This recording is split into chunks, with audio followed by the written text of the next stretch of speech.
Nothing or more balance and precious do for Abuja. Oh, hello everyone, welcome back to my YouTube channel. If you have not subscribed, you go subscribe so that you go to hear many ogbonge news where they come out for here.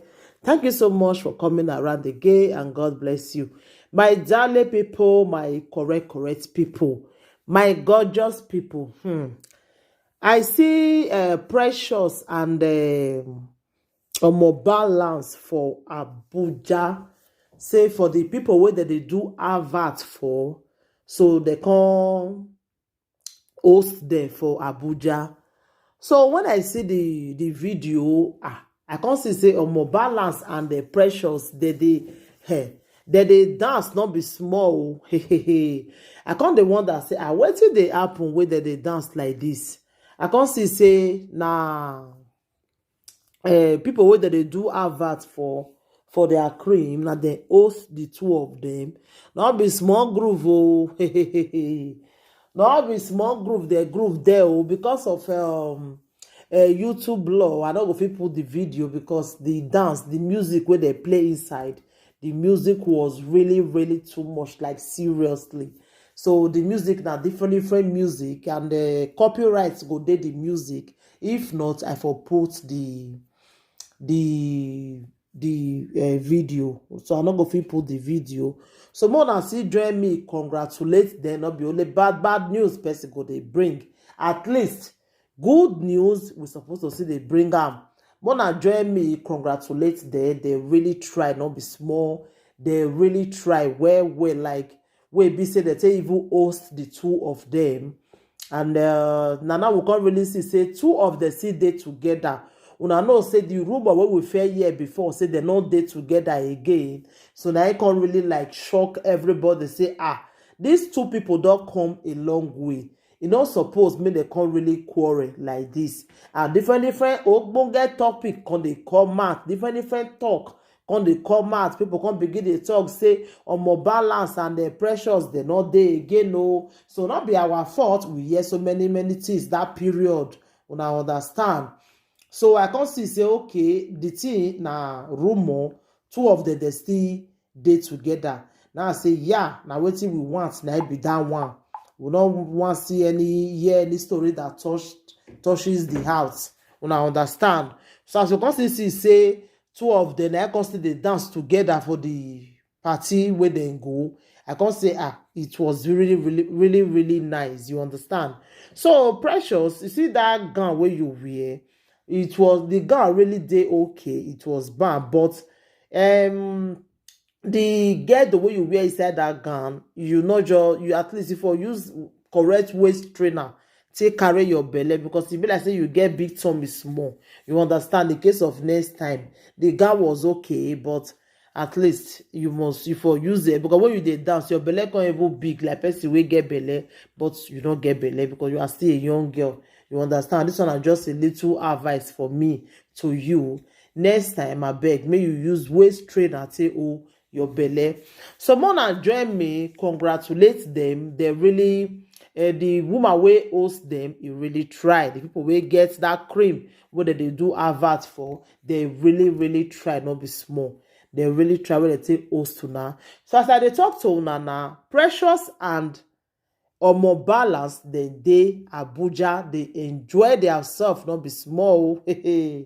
Not be small too. Now need to see grooving. They enjoy, they dance, they they suburb, not be small thing. No, now I say, make I can't tell my ogbonge people no, mona still see the latest again. Mona see more balance and precious together. This one not be saying a film trick or person just want carry the talk. No, no say I first say do video before when I tell see say they say two of them not still dey together again. But now I can't say make I can't say tell you now say they still dey together. Oh, they still dey can't be. Mona see join me, see congratulate them for the cream whether they do a ambassador for. Now they can still host the two of them. So the grooving, that they groove, that they enjoy themselves. The enjoyment was really like, not be small too. Una need to see Precious when she dey dance. Na there I forgot to say the gown wey she wear say her tummy was too big there, you understand. But anyway, that will not be anything, but I just want add and join them. So when I see join me, congratulate them. They deserve the host where they host them. They really deserve them. Like seriously, yeah, they deserve them because people without the think say 12 they not there again. Oh. Hey, not be smart you because that period where they say 12 they not there, we can still see one video where be say they can still go do dedication for the pikin. So now later we can't know say Precious they are aware of everything. She knows say Omo Balance don't go born for her side with another girl.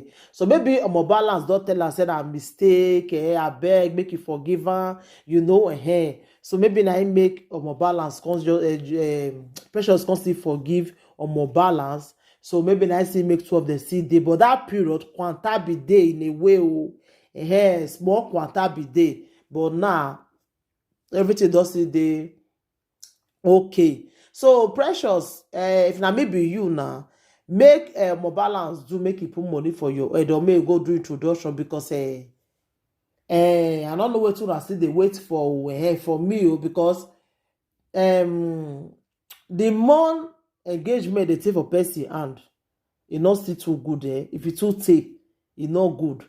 You don't feel your engaged woman just tired down for since where the way they do your birthday till now you never see fixed date for anything. I beg go more balance. We don't want your story that touches the heart. If you just say gather yourself small, may you go put money for your head. You understand? You don't feel go the bomb for outside on the beg and may they forgive you. Up till now, when I see day like that, no. May you go do the right thing. May you not feel your engaged person tie and down. Since no, it's not good, it's not done. You understand? It's not just good at all. So I for advise you, say very soon may you still go do the right thing. May you put money for your head. Yeah, now what we want here. We don't want hear story that touches the heart. We don't want hear tomorrow say something again. No. We just want to see say everything dey okay for the 2 of you now. You understand? Because 2 of you now are good together. So that everything will just see the suburb or they go, you could just see bam. You understand? And not be say tomorrow we can see here say it doesn't go born with another woman for our side. No. 2 of you now doesn't too take. The engagement don't too take for her. The engagement like make will born with our tongue. We don't make your whole day out. You understand? So my people, anything wanna think about this video, wanna leave on a comment for the comment section. If I still talk and when wanna take, if I not talk and woman not insult me for comment. Bye everybody. Bye.